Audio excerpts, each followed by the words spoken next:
वाहिगुरु जी का खालसा वाहिगुरु जी की फतेह।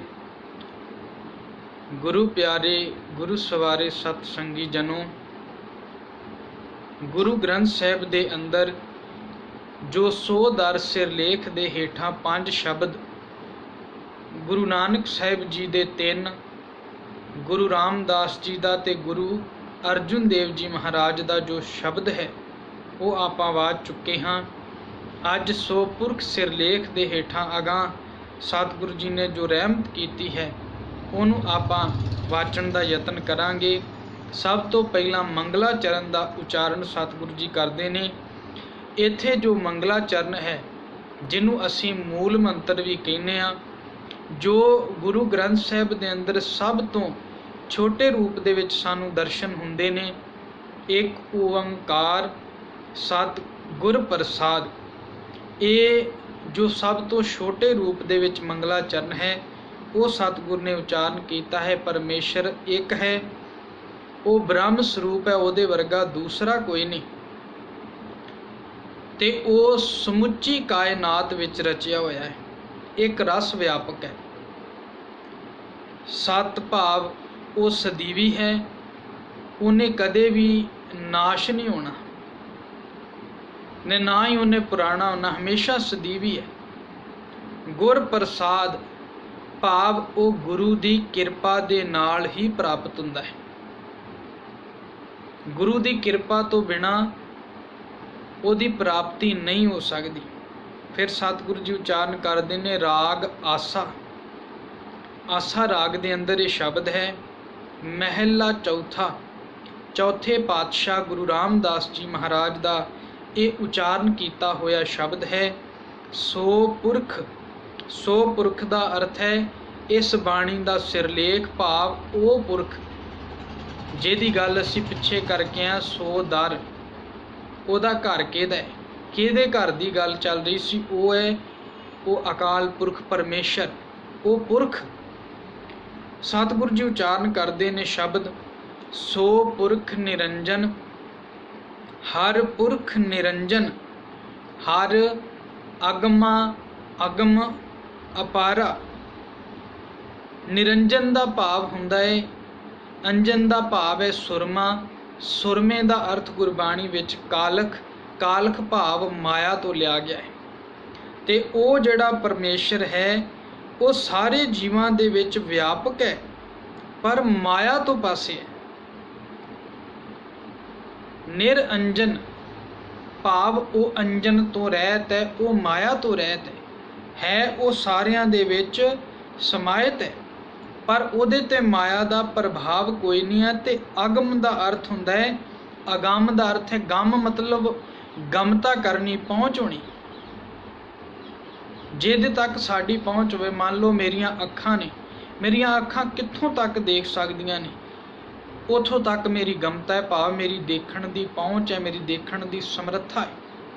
ਇੱਥੇ ਗੁਰੂ ਸਾਹਿਬ ਜੀ ਕਹਿ ਰਹੇ ਨੇ ਅਗਮਾ ਅਗਮ ਅਪਾਰਾ, ਉਹ ਅਪਹੁੰਚ ਹੈ, ਉਹਦੇ ਤੱਕ ਪਹੁੰਚ ਨਹੀਂ ਕੀਤੀ ਜਾ ਸਕਦੀ। ਇਹਨਾਂ ਇੰਦਰੀਆਂ ਦੇ ਨਾਲ ਬਿਲਕੁਲ ਵੀ ਉਹਦੇ ਤੱਕ ਪਹੁੰਚ ਨਹੀਂ ਹੋ ਸਕਦੀ। ਸਭ ਧਿਆਨ ਹੈ, ਸਭ ਧਿਆਨ ਹੈ ਤੁਧ ਜੀ, ਸਾਰੇ ਤੈਨੂੰ ਧਿਆਰੇ ਨੇ। ਹਰ ਸੱਚੇ ਸਿਰਜਣਹਾਰਾ, ਸੱਚੇ ਦਾ ਭਾਵ ਹੈ ਸਦੀਵੀ ਰਹਿਣ ਵਾਲੇ। ਸਿਰਜਣਹਾਰ ਦਾ ਮਤਲਬ ਹੈ ਸਾਰੇ ਜੀਵਾਂ ਨੂੰ ਪੈਦਾ ਕਰਨ ਵਾਲੇ। ਸਾਰੇ ਦੇ ਸਾਰੀ ਸ੍ਰਿਸ਼ਟੀ ਤੈਨੂੰ ਧਿਆ ਰਹੀ ਹੈ। ਸਭ ਜੀ ਤੁਮਾਰੇ ਜੀ, ਤੂੰ ਜੀਆਂ ਕਾ ਦਾਤਾਰਾ। ਇਹ ਜਿੰਨੀ ਵੀ ਕਾਇਨਾਤ ਦੇ ਵਿੱਚ ਜੀਵ ਪੈਦਾ ਹੋਏ ਨੇ, ਭਾਵੇਂ ਉਹ ਮਨੁੱਖ ਹੈ, ਭਾਵੇਂ ਉਹ ਜਾਨਵਰ ਹੈ, ਭਾਵੇਂ ਪੰਛੀ ਹੈ, ਕੋਈ ਵੀ ਹੈ, ਅੰਡਜ ਜੇਰਜ ਸੇਤ ਜੁਤਪੁਜ, ਕਿਸੇ ਵੀ ਖਾਣੀ ਦਾ ਜੋ ਜੀਵ ਪ੍ਰਾਣੀ ਮਾਤਰ ਹੈ, ਸਾਰਿਆਂ ਨੂੰ ਦਾਤਾਂ ਦੇਣ ਵਾਲਾ ਦਾਤਾਰ ਪਰਮੇਸ਼ਰ ਉਹ ਆਪ ਹੈ। ਕਿਉਂਕਿ ਦਾਤਾਰ ਕਹਾਉਣ ਦੇ ਲਾਇਕ ਕੋਈ ਹੁੰਦਾ ਹੈ ਜਿਹੜਾ ਹਰ ਸਮੇਂ, ਹਰ ਜਗ੍ਹਾ, ਹਰ ਕਿਸੇ ਨੂੰ ਦਾਤ ਦੇ ਸਕਣ ਦੇ ਸਮਰੱਥ ਹੋਵੇ। ਅਸੀਂ ਹਰ ਕਿਸੇ ਨੂੰ ਨਾ ਹਰ ਜਗ੍ਹਾ ਤੇ ਅਤੇ ਨਾ ਹੀ ਹਰ ਸਮੇਂ ਦਾਤ ਦੇ ਸਕਦੇ ਹਾਂ। इस करके गुरबाणी कहती दद्दा दाता एक है सब को देवनहार देंदे ਤੋਟ ਨਾ ਆਵਈ ਅਗਣਤ ਭਰੇ ਭੰਡਾਰ। ਉਹਦੇ ਭੰਡਾਰਿਆਂ ਦੀ ਵੀ ਕੋਈ ਗਿਣਤੀ ਨਹੀਂ ਹੈ, ਕਿੰਨੇ ਉਹਦੇ ਭੰਡਾਰੇ ਨੇ। ਭਾਵ ਉਹ ਦਾਤਾਰ ਪਰਮੇਸ਼ਰ ਉਹ ਆਪ ਹੈ ਤੇ ਸਾਰੇ ਜੀਵ ਜਿੰਨੇ ਵੀ ਨੇ ਉਹ ਉਹਦੇ ਪੈਦਾ ਕੀਤੇ ਹੋਏ ਨੇ, ਸਾਰੇ ਜੀਵ ਉਹਦੇ ਨੇ ਤੇ ਸਭ ਨੂੰ ਦਾਤਾਂ ਦੇਣ ਵਾਲਾ ਦਾਤਾਰ ਉਹ ਆਪ ਹੈ। ਹਰ ਧਿਆਵੋ ਸੰਤੋ ਜੀ। ਜਦੋਂ ਗੁਰਬਾਣੀ ਵਿੱਚ ਅਸੀਂ ਊੜੇ ਨੂੰ ਔਂਕੜ ਅਖੀਰ ਵਿੱਚ ਪੜ੍ਹਦੇ ਹਾਂ, ਉਹਦਾ ਮਤਲਬ ਹੁੰਦਾ ਹੈ ਉਹ ਗੱਲ ਜਿਹੜੀ ਫਸਟ ਪਰਸਨ ਲਈ ਹੈ। ਭਾਵ ਜਿਵੇਂ ਆਪਾਂ ਸੋਲ੍ਹਾ ਸਾਹਿਬ ਦੀ ਬਾਣੀ ਦੇ ਵਿੱਚ ਕਰੋ ਬੇਨੰਤੀ, ਉੱਥੇ ਕੱਕਾ ਰਾਰਾ ਊੜੇ ਨੂੰ ਔਂਕੜ ਹੈ। ਭਾਵ ਉਹ ਫਸਟ ਪਰਸਨ ਦੇ ਲਈ ਹੈ, ਭਾਵ ਮੈਂ ਕਰਾਂ। ਇੱਥੇ ਹੁਣੇ ਤੁਸੀਂ ਦਰਸ਼ਨ ਕਰੋਗੇ ਤੇ ਇੱਥੇ ਗੁਰੂ ਸਾਹਿਬ ਨੇ ਉਚਾਰਨ ਕੀਤੀ ਹੈ ਔਂਕੜ। ਧਿਆਵੋ, ਧਿਆਵੋ ਦਾ ਅਰਥ ਹੈ ਸੈਕਿੰਡ ਪਰਸਨ, ਦੂਜਿਆਂ ਲਈ ਗੱਲ ਕੀਤੀ ਹੈ। ਭਾਵ ਸਾਰੇ ਕਾਇਨਾਤ ਦੇ ਲਈ ਗੁਰੂ ਸਾਹਿਬ ਦਾ ਉਪਦੇਸ਼ ਹੈ। ਹਰ ਧਿਆਵੋ ਸੰਤੋ ਜੀ। ਹੇ ਸੰਤ ਜਨੋ, ਸੰਤ ਜਨੋ ਕਿਸੇ ਖਾਸ ਨੂੰ ਗੁਰੂ ਸਾਹਿਬ ਨੇ ਇੱਥੇ ਨਹੀਂ ਕਿਹਾ ਗਿਆ। ਇੱਥੇ ਕਿਹਾ ਗਿਆ ਹੈ ਜਿਹੜੇ ਵੀ ਉਸ ਪਰਮੇਸ਼ਰ ਦੇ ਨਾਲ ਜੁੜਨਾ ਚਾਹੁੰਦੇ ਨੇ, ਗੁਰੂ ਸਾਹਿਬ ਉਹਨਾਂ ਨੂੰ ਕਹਿ ਰਹੇ ਨੇ ਉਹਨੂੰ ਧਿਆਵੋ ਸੰਤੋ ਜੀ। ਕਿਹਨੂੰ ਧਿਆਵੋ? ਸਭ ਦੁੱਖ ਵਿਸਾਰਨ ਹਾਰਾ, ਸਾਰੇ ਦੁੱਖ ਦੂਰ ਕਰਨ ਵਾਲਾ ਜੋ ਪਰਮੇਸ਼ਰ ਹੈ। ਇਹ ਮਨ ਮੇਰਿਆ ਤੂੰ ਸਦਾ ਰਹੋ ਹਰ ਨਾਲੇ, ਹਰ ਨਾਲ ਰਹੋ ਤੂੰ ਮਨ ਮੇਰੇ, ਦੁੱਖ ਸਭ ਵਿਸਾਰਨਾ। ਅੰਗੀਕਾਰ ਉਹ ਕਰੇ ਤੇਰਾ, ਕਾਰਜ ਸਭ ਸਵਾਰਨਾ। ਸਾਰੇ ਦੁੱਖਾਂ ਨੂੰ ਦੂਰ ਕਰਨ ਵਾਲਾ ਹੈ। ਆਨੰਦ ਸੁਣੋ ਵਡਭਾਗੀ ਹੋ ਸਗਲ ਮਨੋਰਥ ਪੂਰੇ, ਪਾਰ ਬ੍ਰਹਮ ਪ੍ਰਭ ਪਾਇਆ ਉਤਰੇ ਸਗਲ ਵਿਸੂਰੇ। ਅਗਾਂਹ ਸਤਿਗੁਰੂ ਜੀ ਕਹਿੰਦੇ ਨੇ ਦੁੱਖ ਰੋਗ ਸੰਤਾਪ ਉਤਰੇ, ਸੁਣੀ ਸੱਚੀ ਬਾਣੀ ਸੰਤ ਸਾਜਨ ਭਏ ਸਰਸੇ, ਪੂਰੇ ਗੁਰ ਤੇ ਜਾਣੀ। ਪਰਮੇਸ਼ਰ ਨੂੰ ਧਿਆਵੋ ਜਿਹੜਾ ਸਾਰੇ ਦੁੱਖਾਂ ਨੂੰ ਦੂਰ ਕਰਨ ਵਾਲਾ ਹੈ। ਅੱਗੇ ਸਾਹਿਬ ਕਹਿੰਦੇ ਨੇ ਹਰ ਆਪੇ ਠਾਕੁਰ, ਹਰ ਆਪੇ ਸੇਵਕ ਜੀ, ਕਿਆ ਨਾਨਕ ਜੰਤ ਵਿਚਾਰਾ।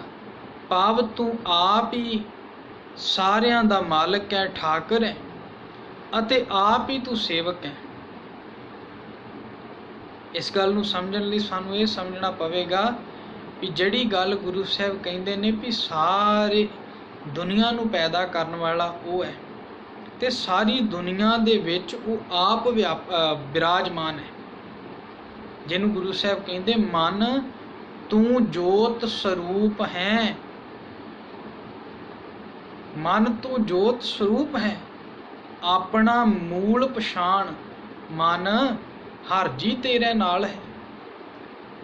ਕਹਿਣ ਤੋਂ ਭਾਵ ਗੁਰੂ ਸਾਹਿਬ ਕਹਿੰਦੇ ਤੂੰ ਆਪ ਹੀ ਠਾਕੁਰ ਹੈ ਅਤੇ ਆਪ ਹੀ ਸੇਵਕ ਹੈ। ਕਿਆ ਨਾਨਕ ਜੰਤ ਵਿਚਾਰਾ। हे ਨਾਨਕ ਉਸ ਤੋਂ ਬਿਨਾ ਸਾਰੇ ਜੀਵ ਜਿਹੜੇ ਕੀ ਹਨ, ਕਿਉਂਕਿ ਸਭ ਕੁਝ ਉਹ ਪਰਮੇਸ਼ਰ ਆਪ ਹੈ। ਤੂੰ ਘਟ ਘਟ ਅੰਤਰ ਸਰਬ ਨਿਰੰਤਰ ਜੀ। ਤੂੰ ਹਰ ਇੱਕ ਘਟ ਦੇ ਅੰਦਰ ਹੈ ਤੇ ਹਰ ਘਟ ਦੇ ਭਾਵ ਸਰਬ ਨਿਰੰਤਰ, ਹਰ ਇੱਕ ਥਾਂ ਤੇ ਹਰ ਇੱਕ ਉਹ ਪੁਰਖ ਸਮਾਣਾ। ਤੂੰ ਸਾਰੇ ਜੀਵਾਂ ਦੇ ਵਿੱਚ ਇੱਕ ਰਸ ਵਿਆਪਕ ਹੈ। ਜਿਵੇਂ ਆਪਾਂ ਗੁਰਬਾਣੀ ਵਿੱਚ ਇੱਕ ਥਾਵੇਂ ਸ਼ਬਦ ਪੜ੍ਹਦੇ ਆ, ਸਹਿਸ ਘਟਾ ਮੈਂ ਏਕ ਆਕਾਸ਼, ਘਟ ਫੂਟੇ ਤੇ ਉਹੀ ਪ੍ਰਗਾਸ਼। ਮਤਲਬ ਪਾਣੀ ਦੇ ਘੜੇ ਆਪਾਂ ਭਰੀਏ, 100 ਘੜਾ ਭਰ ਲਓ, 200 ਘੜਾ ਭਰ ਲਓ, 300 ਘੜਾ ਭਰ ਲਓ, ਤੇ ਉਹ ਭਰੇ ਹੋਏ ਘੜਿਆਂ ਦੇ ਵਿੱਚ ਜੇ ਆਪਾਂ ਆਕਾਸ਼ ਵੇਖਣਾ ਚਾਹੀਏ, ਆਪਾਂ ਚੰਦਰਮਾ ਵੇਖਣਾ ਚਾਹੀਏ, ਤੇ ਸਾਨੂੰ ਜੇ ਅਸੀਂ ਘੜਿਆਂ ਦੇ ਵਿੱਚ ਵੇਖਾਂਗੇ ਤੇ ਸਾਨੂੰ ਹਜ਼ਾਰਾਂ ਨਜ਼ਰ ਆ ਜਾਣਗੇ। ਪਰ ਜੇ ਘੜਿਆਂ ਤੋਂ ਬਾਹਰ ਦੇਖਾਂਗੇ ਅਤੇ ਉਹ ਇੱਕੋ ਹੀ ਨਜ਼ਰ ਆਏਗਾ। ਇਵੇਂ ਪਰਮੇਸ਼ਰ ਹਰ ਘਟ ਦੇ ਵਿੱਚ ਮੌਜੂਦ ਵੀ ਹੈ ਤੇ ਉਹ ਨਿਰਲੇਪ ਵੀ ਹੈ। ਏਕ ਹੈ ਅਨੇਕ ਹੈ, अनेक हैं फिर एक है। बाजीगर जैसे बाजी पाई, नाना रूप भेख दिखलाई। सांग उतार थम्यो पासारा, तब एको एकंकारा। कवन रूप दृष्टियो बिनसायो, कतह गयो ओ कतते आयो। जलते उठे अनक तरंगा, कनक भूखन कीने बहु रंगा। बीज बीज देखियो बहु प्रकारा, फल पाके ते एकंकारा। परमेश्वर वो अपना आप उन्हें फैला कीता होया है ते जो उन्होंने सारियां दे विच आपां तकदे हां कि हर कण दे विच मौजूद है ते वो कल्ला भी है। एक दाते एक भिखारी जी, सब तेरे चोज विडाणा। ਹੁਣ ਇੱਥੇ ਆਪਾਂ ਜਦੋਂ ਇੱਕ ਦੇ ਦਰਸ਼ਨ ਕਰਦੇ ਹਾਂ, ਇੱਕ ਗੁਰਬਾਣੀ ਵਿੱਚ ਸਾਨੂੰ ਈੜੀ ਸਿਹਾਰੀ ਕੱਕਾ ਮੁਕਤਾ ਉਹ ਵੀ ਮਿਲਦਾ ਹੈ। ਈੜੀ ਸਿਹਾਰੀ ਕੱਕੇ ਨੂੰ ਔਂਕੜ ਉਹਦੇ ਵੀ ਦਰਸ਼ਨ ਹੁੰਦੇ ਨੇ ਤੇ ਈੜੀ ਸਿਹਾਰੀ ਕੱਕੇ ਸਿਹਾਰੀ ਜਿਹੜਾ ਇੱਥੇ ਹੈ ਉਚਾਰਨ ਕਰਾਂਗੇ ਤੇ ਸਾਰੇ ਇੱਕ ਹੀ ਬੋਲਣ ਵਿੱਚ ਆਉਣਗੇ, ਪਰ ਜਦੋਂ ਆਪਾਂ ਅਰਥ ਕਰਾਂਗੇ ਅਰਥ ਇਹਨਾਂ ਦੇ ਬਦਲ ਜਾਣਗੇ। ਜਿਵੇਂ ਆਪਾਂ ਗੁਰਬਾਣੀ ਜਪਜੀ ਸਾਹਿਬ ਵਿੱਚ ਪੜ੍ਹ ਕੇ ਆਏ, ਗੁਰਾ ਇੱਕ ਦੇਹ ਬੁਝਾਈ, ਉੱਥੇ ਇੱਕ ਨੂੰ ਜਿਹੜਾ ਇੱਕ ਮੁਕਤਾ ਹੈ, ਈੜੀ ਸਿਹਾਰੀ ਕੱਕਾ ਮੁਕਤਾ ਇੱਕ। ਜਦੋਂ ਇਹ ਇਵੇਂ ਆਏਗਾ ਇਹਦਾ ਮਤਲਬ ਉਹ ਇਸਤਰੀ ਲਿੰਗ ਦੇ ਲਈ ਵਰਤਿਆ ਗਿਆ, ਫੀਮੇਲ ਦੇ ਲਈ। ਉੱਥੇ ਗੁਰੂ ਸਾਹਿਬ ਕਹਿ ਰਹੇ ਨੇ, ਹੇ ਗੁਰਾ ਮੈਨੂੰ ਇੱਕ ਬੁਝਾਈ ਦੇ, ਸੂਝ ਦੇ, ਸਮਝ ਦੇ। ਤੇ ਸਮਝ ਨੂੰ ਆਪਾਂ ਹੁੰਦੀ ਕਹਿੰਦੇ, ਹੁੰਦਾ ਨਹੀਂ ਕਹਿੰਦੇ। ਤੈਨੂੰ ਸਮਝ ਨਹੀਂ ਆਉਂਦੀ ਜਾਂ ਤੈਨੂੰ ਸਮਝ ਨਹੀਂ ਆਉਂਦਾ, ਭਾਵ ਉੱਥੇ ਔਂਕੜ ਨਹੀਂ ਆਏਗੀ। ਜਦੋਂ ਔਂਕੜ ਆ ਜਾਏਗੀ ਫਿਰ ਇੱਕ ਦੀ ਗੱਲ ਹੋ ਰਹੀ ਹੈ। ਹੁਣ ਇੱਥੇ ਗੁਰੂ ਸਾਹਿਬ ਗੱਲ ਕਰ ਰਹੇ ਨੇ ਈੜੀ ਸਿਹਾਰੀ ਕੱਕੇ ਸਿਹਾਰੀ, ਭਾਵ ਕਈ।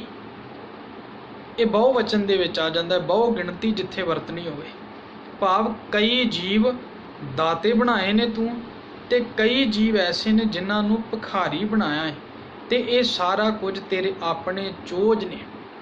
ਤੈਨੂੰ ਆਸਾ ਦੀ ਵਾਰਸੀ ਵਿੱਚ ਪੜ੍ਹਦੇ ਹਾਂ, ਆਪੇ ਭਾਂਡੇ ਸਾਜੀਅਨ ਆਪੇ ਪੂਰਨ ਦੇ। ਇੱਕ ਨੀ ਦੁੱਧ ਸਮਾਈ ਇੱਕ ਚੁੱਲ੍ਹੇ ਰਹਿਣ ਚੜੇ। ਇੱਕ ਨਿਹਾਲੀ ਪੈ ਸਵਨ ਇੱਕ ਉੱਪਰ ਰਹਿਣ ਖੜੇ। ਤਿਨਾ ਸਵਾਰੇ ਨਾਨਕਾ ਜਿਨ ਕਉ ਨਦਰ ਕਰੇ। ਭਾਵ ਇੱਕ ਮਨੁੱਖ ਸਰਦੀਆਂ ਦੇ ਦਿਨਾਂ ਵਿੱਚ ਵੀ ਆਰਾਮ ਨਾਲ ਸੌਂਦਾ ਹੈ ਆਪਣੇ ਕਮਰੇ ਵਿੱਚ, ਤੇ ਇੱਕ ਮਨੁੱਖ ਹੈ ਉਹ ਹੈ ਜਿਹੜਾ ਉਸੇ ਸੁੱਤੇ ਹੋਏ ਦੀ ਰਾਖੀ ਪਿਆ ਕਰਦਾ ਹੈ। ਇਹ ਉਸ ਮਾਲਕ ਦੀ ਇੱਕ ਖੇਡ ਹੈ। ਉਹਨੇ ਪਾਤਰ ਦਿੱਤੇ ਨੇ, ਕਈਆਂ ਨੂੰ ਦਾਤੇ ਬਣਾ ਦਿੱਤਾ ਹੈ, ਕਈਆਂ ਨੂੰ ਭਿਖਾਰੀ ਬਣਾ ਦਿੱਤਾ, ਉਹਦੀ ਆਪਣੀ ਖੇਡ ਹੈ। ਕਿਉਂ? ਕਿਉਂਕਿ ਤੂੰ ਆਪੇ ਦਾਤਾ ਆਪੇ ਭੁਗਤਾ ਜੀ, ਦੇਣ ਵਾਲਾ ਵੀ ਤੂੰ ਹੈ ਅਤੇ ਉਸ ਦਿੱਤੇ ਹੋਏ ਨੂੰ ਵਰਤਣ ਵਾਲਾ ਵੀ ਤੂੰ ਹੈ। ਦੇਣ ਵਾਲਾ ਵੀ ਪਰਮੇਸ਼ਰ ਹੈ ਤੇ ਸਾਡੇ ਵਿੱਚ ਬੈਠ ਕੇ ਭੁਗਤਾ ਬਣ ਕੇ ਉਹਨਾਂ ਦਿੱਤੀਆਂ ਹੋਈਆਂ ਦਾਤਾਂ ਨੂੰ ਵਰਤਣ ਵਾਲਾ ਵੀ ਆਪ ਹੈ। ਹਉ ਤੁਧ ਬਿਨ ਅਵਰ ਨਾ ਜਾਣਾ, ਇਸ ਕਰਕੇ ਮੈਂ ਤੇਰੇ ਤੋਂ ਬਿਨਾ ਹੋਰ ਕਿਸੇ ਨੂੰ ਨਹੀਂ ਜਾਣਦਾ। ਤੂੰ ਪਾਰ ਬ੍ਰਹਮ ਬੇਅੰਤ ਬੇਅੰਤ ਜੀ, ਤੇਰੇ ਕਿਆ ਗੁਣ ਆਖ ਵਖਾਣਾ। ਤੂੰ ਇੰਨਾ ਬੇਅੰਤ ਹੈ, ਤੇਰੇ ਗੁਣ ਮੈਂ ਆਖ ਕੇ ਵਖਾਣ ਨਹੀਂ ਕਰ ਸਕਦਾ। ਤੇਰੇ ਗੁਣ ਬਿਆਨ ਤੋਂ ਬਾਹਰ ਨੇ। ਤੂੰ ਬੇਅੰਤ ਗੁਣਾਂ ਦਾ ਮਾਲਕ ਹੈ। ਜੋ ਸੇਵ ਹੈ ਤੁਧ ਜੀ, ਜਨ ਨਾਨਕ ਤਿੰਨ ਕੁਰਬਾਨਾ। ਜਿਹੜੇ ਤੈਨੂੰ ਸੇਵਦੇ ਨੇ, ਜਿਹੜੇ ਤੈਨੂੰ ਸਿਮਰਦੇ ਨੇ, ਨਾਨਕ ਉਹਨਾਂ ਤੋਂ ਕੁਰਬਾਨ ਜਾਂਦਾ ਹੈ, ਨਾਨਕ ਉਹਨਾਂ ਤੋਂ ਸਦਕੇ ਜਾਂਦਾ ਹੈ, ਕਿਉਂਕਿ ਤੂੰ ਇੰਨਾ ਬੇਅੰਤ ਹੈ। ਗੁਰੂ ਸਾਹਿਬ ਕਹਿੰਦੇ ਤੇਰੇ ਸੰਪੂਰਨ ਗੁਣਾਂ ਨੂੰ ਮਨੁੱਖ ਬਿਆਨ ਨਹੀਂ ਕਰ ਸਕਦਾ, ਤੂੰ ਬਿਆਨ ਤੋਂ ਬਾਹਰ ਹੈ। ਦੋ ਪਦਿਆਂ ਦੇ ਵਿੱਚ ਸਤਿਗੁਰੂ ਜੀ ਇਹ ਕਿਰਪਾ ਕਰਦੇ ਨੇ। ਅਗਲੇ ਦੋ ਪਦੇ ਕੱਲ ਰੋਜ਼ ਆਪਾਂ ਵਾਚਣ ਦਾ ਯਤਨ ਕਰਾਂਗੇ। ਫਤਿਹ ਬੁਲਾਓ। ਵਾਹਿਗੁਰੂ ਜੀ ਕਾ ਖਾਲਸਾ, ਵਾਹਿਗੁਰੂ ਜੀ ਕੀ ਫਤਿਹ।